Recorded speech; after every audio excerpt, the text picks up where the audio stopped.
मैं आपको एक ओपीडी की सिनारियो देता हूँ। एक यंग फीमेल आपकी ओपीडी में आती है due to complain of itching in upper limbs and lower limbs. 4 वर्ष से ईचिंग की समस्या है दोस्तों उसको, 4 वर्ष से। आपने उसकी स्किन एग्जामिन की, वहाँ पर कुछ परपुरा है, कुछ इकाइमोसिस है और ईचिंग की वजह से कुछ लीजन सब है, और आपको लगा ये वेस्कुलाइटिस है, स्किन की वेस्कुलाइटिस है। तो स्किन की वेस्कुलाइटिस में हम क्या ट्रीटमेंट देंगे दोस्तों? स्टेरॉइड, इम्यूनोसप्रेसेंट, यही देंगे कि कुछ और देंगे? आपकी विचार क्या है इसमें? जब हम वेस्कुलाइटिस देखते हैं तो डायरेक्ट इम्यूनोसप्रेसेंट देते हैं कि कुछ और सोचनी पड़ती है हमें?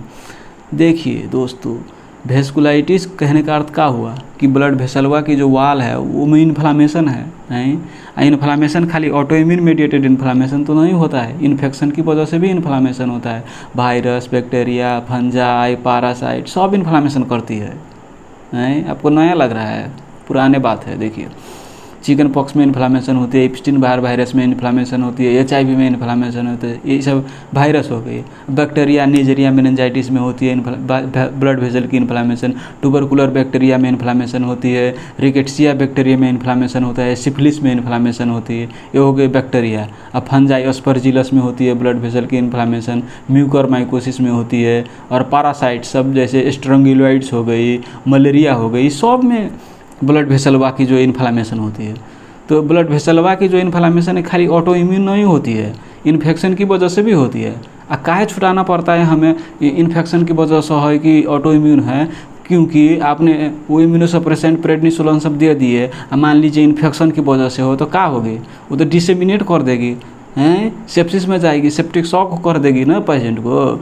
इसीलिए हमें तो अंडरलाइंग कॉज को ट्रीटमेंट करना पड़ेगा ना। बैक्टीरिया है तो एंटी बैक्टीरियल उसी आधार पर देना पड़ेगा, वायरस है तो एंटी वायरल देनी पड़ेगी, फंगस है तो एंटी फंगल देनी पड़ेगी, पैरासाइट्स है जैसे स्ट्रेंगुलोइड सब है तो उसको मैनेजमेंट करना पड़ेगा, मलेरिया है तो एंटी मलेरियल देना पड़ेगा। प्रेडनिसोलोन स्टेरॉइड तो नहीं ना देंगे, वो तो सेलेक्टिवली हम जज करते हैं। बहुत सारी ऑटो इम्यून इन्फ्लामेशन है तब भी हम सेलेक्टिवली जज कर सकते हैं, लेकिन जब इन्फेक्शन है तो अभी तो हमें तो डरना चाहिए ऐसी इम्यूनोसप्रेसेंट्स प्रेडनिसोलोन देने से, राइट? आपकी विचार क्या है इस संबंध में?